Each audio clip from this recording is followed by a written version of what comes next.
ही छाउरी रोजे रोजे लूटो ही लहार।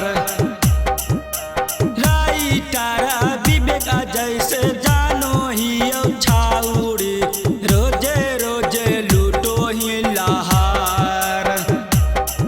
आगे अभी यो मौका तो सुधर जोगे छाउरी तो दूसरा तो नहीं गाँव समाज।